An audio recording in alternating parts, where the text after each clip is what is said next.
अस्सलाम वालेकुम दोस्तों, आज मैं आपके लिए एक बहुत ही आसान और मज़ेदार सा मीठा बनाने की रेसिपी लाई हूँ और वो भी सिर्फ़ 1 गिलास दूध से हमने बनाया है। और इस मीठे में आपको हर तरह का फ्लेवर मिलेगा।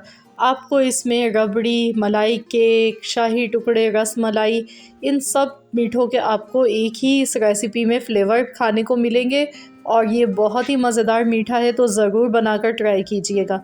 तो चलिए हम इसकी रेसिपी देख लेते हैं। तो यहाँ पर इसको बनाने के लिए 1 गिलास दूध लिया है। दूध पहले से बॉइल्ड है और ये मलाई के साथ है। और यहाँ पर मैंने ब्रेड के स्लाइसेस ले लिए हैं 4 अदद। तो इन 2 चीज़ों के साथ आज का मीठा हम बनाने वाले हैं। तो ना तो हम ब्रेड के जो कॉर्नर्स है इनको हम ज़ाया करेंगे, इसके साथ ही मैं इसको बनाऊंगी और बहुत ही सुपर टेस्टी ये मीठा बन के तैयार होगा। तो चलिए बनाना शुरू करते हैं। तो उसके लिए हमने क्या करना है कि सबसे पहले हमने ब्रेड के स्लाइस को हल्का सा हमने इसे सेक लेना है।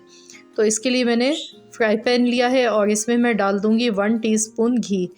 मैं घी डाल गई हूँ, आप चाहें तो यहाँ पे बटर का यूज़ भी कर सकते हैं, लेकिन एक छोटा चम्मच आपने घी का डालना है और इसको गरम करेंगे। उसके बाद हमने ब्रेड का स्लाइस इसमें एक डालना है।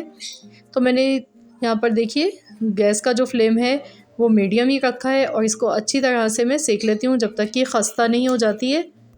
ब्रेड को गोल्डन कलर आने तक फ्राई करना है। इसको क्रिस्पी सा हम फ्राई कर लेते हैं दोनों साइडों से अच्छी तरह से। तो दूसरी साइड से भी इसको देख लेते हैं। ये देखिए इस तरह का गोल्डन कलर आना चाहिए ब्रेड पर, इस तरीके से इसको फ्राई करेंगे।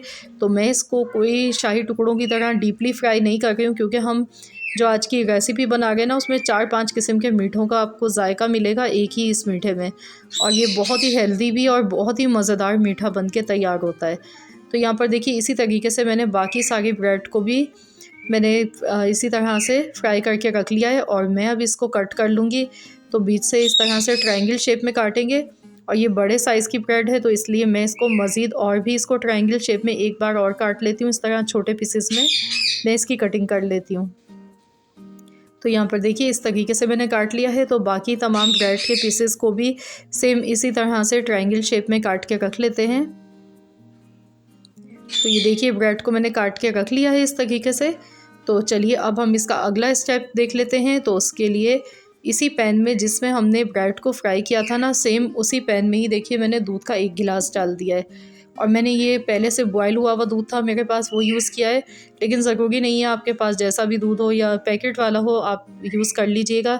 लेकिन फुल फैट क्रीम वाला दूध आपने यूज़ करना है, क्योंकि हमने इसकी रबड़ी तैयार करनी है। तो आप चाहें तो अलग से इसमें क्रीम का यूज़ भी कर सकते हैं। अब मैंने इसमें 2 टेबल स्पून चीनी डाल दी है और इसे अच्छी तरह से मिला लेते हैं। तो जब तक कि दूध पक रहा है तो हम इसके लिए कस्टर्ड पाउडर तैयार कर लेते हैं। तो मैंने आधी प्याली दूध लिया है, आप चाहें तो इसकी जगह पर पानी में भी इसको बना सकते हैं। तो यहाँ पर मैंने वनीला फ्लेवर लिया है, तो मैं यहाँ पर 1 बड़ा चम्मच वनीला फ्लेवर का कस्टर्ड पाउडर ऐड कर रही हूँ इसमें और इसको अच्छी तरह से मिला लेते हैं। इसमें गुठलियाँ वगैरह लम्स वगैरह नहीं करने चाहिए, इसको अच्छी तरह से मिक्स कर लेते हैं। तो ये देखिए ये तैयार हो चुका है। तो अब हम इसको दूध में थोड़ा थोड़ा करके ऐड करते जाएंगे। इस तरह से एकदम पूरा नहीं डालेंगे और इसको अच्छी तरह से मिलाते जाएंगे। और इसको मज़ीद और रिच और क्रीमी बनाने के लिए मैं इसमें मिल्क पाउडर का यूज़ कर रही हूँ, जो कि मैंने 2 टेबल स्पून भर के लिया है। तो ये जो हमारी रबड़ी है ना, इसकी वजह से बहुत ही अच्छी तैयार होगी। आप चाहें तो इसकी जगह पर फ्रेश क्रीम का भी आप यूज़ कर सकते हैं, जो भी आपके घर पर अवेलेबल हो। मिल्क पाउडर तो तकरीबन हर घर में होता ही है। तो बस इसको अच्छी तरह से मिला लिया है। रबड़ी हमारी ये बन के तैयार हो चुकी है। तो अब हमने क्या करना है, यहाँ पर देखिए मैंने एक डिश में ब्रेड के जो पीसेस थे इनको इस तरह से सेट करके पहले ही रख दिया था। तो अब ये गरम गरम ही आपने इस पर डालनी है, इसको ठंडा नहीं करना है।